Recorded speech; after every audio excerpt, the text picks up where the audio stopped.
शन्नो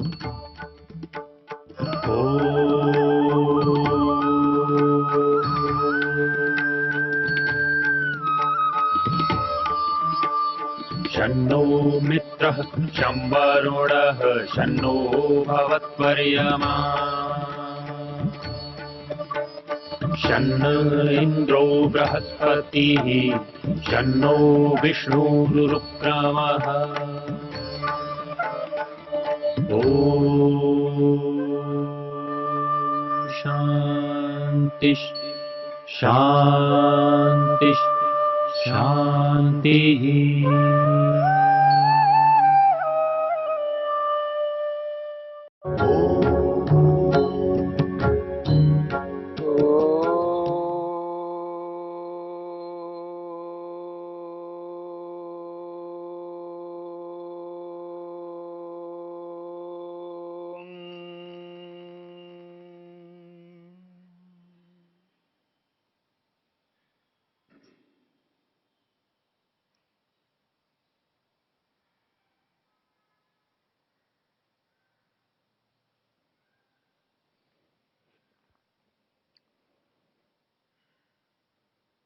मन आत्मा के निकट रहता है।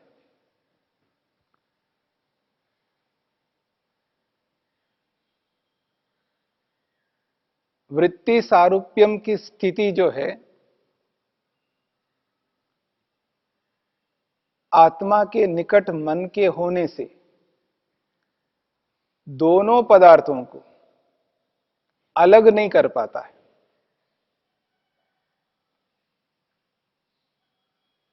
कोई वस्तु किसी वस्तु के बिल्कुल निकट रहती है, उस वस्तु को वो अलग नहीं कर पाता है,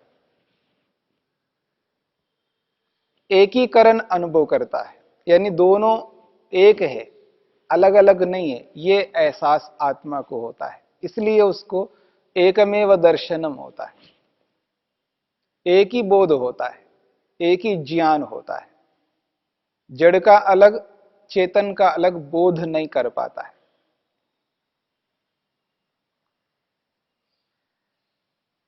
महर्षि वेदव्यास ने मन के लिए एक उपमा दी है। चित्तम अयस्कांत मणिकल्पम, चित्तम अयस्कांत मणि कल्पम। अयस्कांत मणि कहते हैं चुंबक को। जैसे चुंबक लोहे के निकट रहता है या लोहा चुंबक के निकट रहता है, दोनों चिपके हुए रहते हैं, बिल्कुल इकट्ठे एक हो गए हैं ऐसा दिखता है। तो मन की भी उपमा उसी प्रकार की है। अयस्कांत मणि कल्पम, ये तो चुंबक के समान है मन। इसलिए दोनों पास पास में, आत्मा दोनों को अलग नहीं कर पाता है। चित्तम अयस्कांत मणिकल्पम सन्निधि मात्रोपकारी। महर्षि वेदव्यास कहते हैं वो निकट रह करके उपकार करने वाला होता है, आत्मा का उपकार करता है, आत्मा के प्रयोजन को पूरा करता है। जैसे लोक में हम देखते हैं दो मित्र हैं और ऐसे मित्र हैं एक दूसरे के सुख दुख को एक मानते हैं, अलग अलग नहीं मानते। यानी सुख में दुख में किसी भी परिस्थिति में साथ रहते हैं, अलग नहीं होते हैं, हर परिस्थिति में सहयोग करते हैं, अपना मान करके करते हैं। जैसे एक भाई एक बहन के लिए करता है, जैसे एक पिता एक पुत्र के लिए करता है, जैसे एक मां एक बेटे के लिए करती है। ये जो उपकार ये लोग करते हैं अपना मान करके करते हैं। एक प्रकार से उनकी वो जो निकटता है वो बहुत अधिक रहती है। वो दोनों को अलग नहीं मानते, जैसे मां बेटे को अपने से अलग नहीं मानती है। वो तो यही स्वीकार करती है ये मेरा अंश है, ये मेरा टुकड़ा है। अपने आप को और बेटे से वो अलग नहीं कर पाती है। जैसे मां और पुत्र का संबंध है, निकट संबंध, दो मित्रों का निकट संबंध है, पति पत्नी का एक निकट संबंध है, दोनों को अलग नहीं मानते। ठीक इसी प्रकार से आत्मा और मन का, दोनों का बिल्कुल निकट संबंध है। इस निकट संबंध के कारण से वो आत्मा जड़ को जड़ नहीं मान पाता है और स्वयं को उस जड़ से अलग नहीं कर पाता है, दोनों को एक ही बना लेता है, एकमेव दर्शन, ये स्थिति आती है। इसलिए वो कहते हैं सन्निधि मात्रेण उपकारी, बिल्कुल निकट रह करके उसको उपकार करता रहता है, आत्मा का जो प्रयोजन है उसको पूरा करता है। जैसा कि कहा गया है, मनः एव मनुष्याणाम कारणम बंध मोक्षयो, मन ही एक ऐसा कारण है आत्मा को या तो बंधन में धकेल सकता है या मुक्ति की ओर अग्रसर कर सकता है। मन चाहे आत्मा को मुक्ति दिला सकता है और मन चाहे आत्मा को बंधन दिला सकता है। मन के हाथ में सब कुछ। इसलिए सन्निधि मात्रोपकारी, बिल्कुल निकट रह करके उसका प्रयोजन पूरा करता है। आत्मा के दो प्रयोजन है, एक तो भोग करना, भोग को प्राप्त करना, यह आत्मा का प्रयोजन है। जब तक शरीर रहेगा तब तक उसको भोग करना होगा और उस भोग के साथ साथ उसको अपवर्ग के लिए, मुक्ति के लिए, मोक्ष के लिए प्रयत्न करना होगा। यह अलग बात है हम केवल भोग करने में ही लिप्त हैं, भोग से ऊपर उठ करके अपवर्ग के लिए मेहनत पुरुषार्थ नहीं कर पाते हैं, यह अलग बात है। परंतु मन का दो प्रयोजन है, भोग को कराना भी है और अपवर्ग को दिलाना भी। यह मन ही कर सकता है। सन्निधि मात्रोपकारी, आत्मा के बिल्कुल निकट रह करके उसका उपकार निरंतर करता रहता है और ऐसा उपकार दुनिया में और कोई नहीं कर सकते। चाहे वो माता हो, पिता हो, पति हो, पत्नी हो, मित्र हो, कोई भी हो, वो एक सीमा तक करते हैं। 24 घंटे एक साथ रह करके सब कुछ नहीं कर सकते। हां, अधिक से अधिक समय साथ रह करके सहयोग करते हैं, पर 24 घंटे रह करके करते हो ऐसा नहीं होता है। पर मन ऐसा ही करता है। आत्मा से मन एक क्षण के लिए भी अलग नहीं हो सकता। आत्मा को एक क्षण के लिए वो अपने प्रयोजन को पूरा करने के लिए जो उसको सहयोग करना है, उस सहयोग को रोक नहीं सकता। क्षण मात्र के लिए भी सहयोग को रोक नहीं सकता। मन निरंतर सहयोग करता है। और कैसा है ये मन? दृश्यत्वेन स्वं भवति पुरुषस्य स्वामिनः। और ये मन आत्मा के लिए स्वम है। स्वम का अर्थ होता है संपत्ति। ये मन जहां साधन है वहां संपत्ति के रूप में भी है। और संपत्ति किसके लिए होती है? भोगने के लिए होती है, उपयोग करने के लिए होती है, सुख लेने के लिए होती है संपत्ति। और ये मन भी ऐसा ही है। दृश्यत्वेन स्वं भवति, ये दृश्य है। दृश्य उसको कहते हैं जिसको देखा जाता है, जिसको ग्रहण किया जाता है, जिसको प्राप्त किया जाता है, जिसको भोगा जाता है, उसको दृश्य कहते हैं। ये सारा का सारा ब्रह्मांड दृश्य है। जिस किसी भी वस्तु को हम देख रहे हैं, चाहे आंखों से देख रहे हैं, चाहे और इंद्रियों से अनुभव कर रहे हैं, चाहे वो हम यंत्रों के माध्यम से अनुभव कर रहे हैं, जो कुछ भी हम अनुभव करते हैं इस संसार में, जो कुछ भी हमको दिखाई देता है, दृष्टिगोचर हो रहा है, जो भी पदार्थ, ये सारा का सारा दृश्य है। क्योंकि इस दृष्टिगोचर संसार से आत्मा को सुख मिलता है, ये भोग्य पदार्थ है। ऐसा ही मन भी भोग्य पदार्थ है। जब बाहर से हमें सुख नहीं मिलता, बाहर का सुख रुक गया है, किसी और कारण से प्रतिबंध लगा हुआ है, हम बाहर के सुख नहीं ले सकते, फिर भी यदि हम सुखी होना चाहते हैं तो अंदर ही अंदर से सुखी होते हम। और वहां अंदर से जो सुख दे रहा होता है वो मन दे रहा होता है। और मन का सुख सर्वाधिक योगी लेता है। योगी को सुख लेना अच्छी प्रकार से आता है। एकाग्र अवस्था में समाधिस्थ होकर के व्यक्ति मन का सुख लेता है।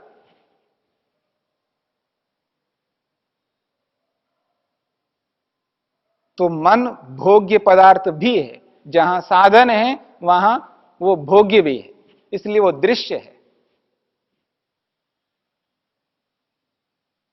तो दृश्य के रूप में, स्वम के रूप में, संपत्ति के रूप में मन को आत्मा के साथ जुड़ करके चल रहा है। अपने साथ जोड़ करके आत्मा चल रहा है मन को एक संपत्ति के रूप में। जैसे बाह्य संपत्ति को हम संभाल करके रखते हैं, चाहे वो धन है, चाहे वो सोना चांदी है, या और भी कोई भी संपत्ति है, जिस संपत्ति को हम संभाल करके चलते हैं, सुरक्षित रखते हैं उसको, ठीक इसी प्रकार से आत्मा मन को अपने निकट सुरक्षित रखता है, उसको सतत उसका उपयोग ले रहा होता है। वो दृश्य के रूप में, संपत्ति के रूप में विद्यमान है। और जहां संपत्ति है तो उसका स्वामी होता है। धन एक संपत्ति है तो उस धन का कोई ना कोई स्वामी होगा। सोना चांदी ये संपत्ति है तो उसका भी स्वामी होता है। ऐसे ही आत्मा स्वामी है मन रूपी संपत्ति का। वो एक संपत्ति है, बहुत बड़ी संपत्ति है। और इतनी बड़ी संपत्ति है, इससे बढ़कर दुनिया में और कोई संपत्ति नहीं हो सकती।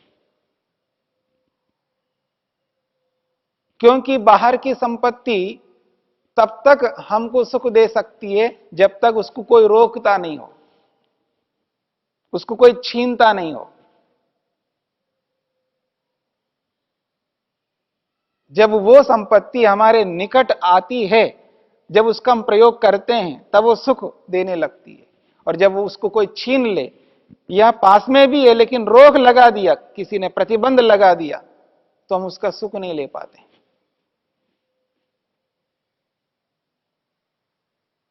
बैंक में पैसा है, जब तक ये हमें बोध रहता है ये पैसा मेरा है, मेरे अधिकार में है,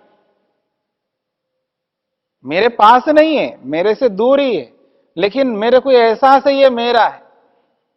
और जिस दिन सरकार ने ये कह दिया कि अब आपकी संपत्ति नहीं है ये, इसको हमने जब्त कर दिया, तभी बैंक में ही है वो पैसा। विचार के बदलते ही वो संपत्ति हमारी नहीं रही और दुख प्रारंभ होगा। तो बाह्य संपत्ति को रोकने वाले बहुत है दुनिया में। और वो जब तक वो कोई रोक नहीं लगाता तब तक उस संपत्ति से हम सुख लेते रहते हैं, चाहे वो हमारे बिल्कुल निकट में रहे या हमसे दूर भी रहे, तो भी उसका सुख हम लेते रहते हैं, क्योंकि प्रतिबंध किसी ने नहीं लगाया। जैसे ही प्रतिबंध लग जाता है तो हमको दुख प्रारंभ होता है। तो बाह्य संपत्तियों को रोकने वाले दुनिया भर के लोग हैं, पर अंदर की संपत्ति को कोई नहीं रोक सकता। और मन रूपी संपत्ति को तो कोई रोक ही नहीं सकता, इसलिए वो बहुत बड़ी संपत्ति है। महर्षि वेदव्यास ने और महर्षि पतंजलि ने संतोष सुख को दुनिया का सबसे बड़ा सुख माना है।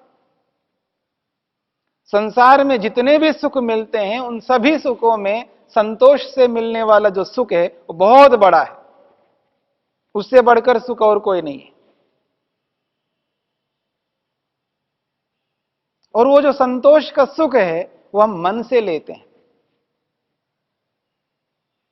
मन में ही वो संतोष होता है, मानसिक रूप से ही उसका सुख हम लेते हैं, मन से ही लेते हैं। तो मन एक बहुत बड़ी संपत्ति है। जैसे बाह्य संपत्ति को संभाल करके रखते हैं हम लोग, उसका देखभाल करते हैं, उसको सही ढंग से व्यवस्थित रूप से रखते हैं, एक सिस्टमेटिकली उसका हम प्रयोग करते हैं, यूज करते हैं। पर ये जो मन है, इसका सुख तो लेते रहते हैं, लेकिन इसका प्रयोग उस रूप में नहीं करते हैं जिस रूप में करना चाहिए। कितना ही धनिक व्यक्ति हो, वो बहुत ज्यादा धन होता हुआ भी उसको व्यवस्थित रूप में प्रयोग करता है, व्यवस्था से उसका प्रयोग करता है व्यक्ति, सोच समझ करके उसका प्रयोग करता है। बाहर की जितनी भी संपत्तियां हैं उनको हम बहुत संभाल करके रखते हैं, उसको कब कहां कैसे प्रयोग करना है वो सारे उपायों को अपनाते हैं, और पता नहीं है तो पता करवाते हैं, जानकारी नहीं है तो उसकी जानकारी प्राप्त कर लेते हैं। परंतु मन के बारे में ये जानकारी हम प्राप्त नहीं कर पाते। जैसे बाह्य संपत्ति को समझने की चेष्टा करते हैं, वैसे मन को समझने की चेष्टा नहीं करते। इसलिए उस मन के साथ हमारा जो व्यवहार होता है वो वैसा नहीं होता है जैसा व्यवहार बाह्य संपत्ति के साथ होता है। इसलिए व्यक्ति दुखी होता है, इतनी बड़ी संपत्ति के होते हुए भी। बहुत बड़ी संपत्ति है, और उस संपत्ति से जितना सुख मिलता है उतना सुख बाह्य संपत्ति से कभी नहीं मिल सकता। ऐसी संपत्ति का प्रयोग कैसे करना चाहिए, उसका उपयोग कैसे करना चाहिए, यह व्यक्ति भूल जाता है, और भूल करके उसके साथ दुर्व्यवहार करता है, उसका गलत इस्तेमाल करता है, और गलत इस्तेमाल करके दुखी होता रहता है, दुखी होता रहता है, दुखी होता रहता है। चुंबक के समान आत्मा के बिल्कुल निकट रह करके इतना उपकार कर रहा है ये मन, न जाने कब तक उपकार करता रहेगा। ऐसे मन को समझना, जानना, और जान करके उसको व्यवस्थित रूप से चलाना, और व्यवस्थित रूप से चला करके उसका सही ढंग से इस्तेमाल करता हुआ उसका सही रूप में सुख लेना, सत्यता से युक्त, न्याय से युक्त उसका प्रयोग करना, जिससे सुख मिले, दुख ना मिले। तो इस मन को समझना है, ये कैसा मन है, किस रूप में हमारे लिए संपत्ति है, और ये संपत्ति कब कैसे इसका प्रयोग होता है, जिस रूप में प्रयोग करने से व्यक्ति इसका अधिक से अधिक सुख ले सकता है।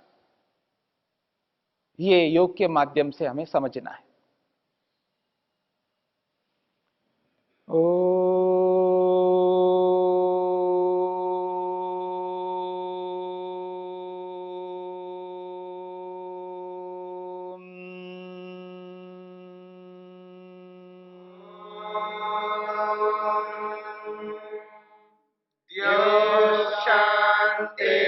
शांतिरंतरिक्षं शांति पृथिवी शांतिरापः शांतिरोषधयः शांतिः वनस्पतयः शांतिर्विश्वे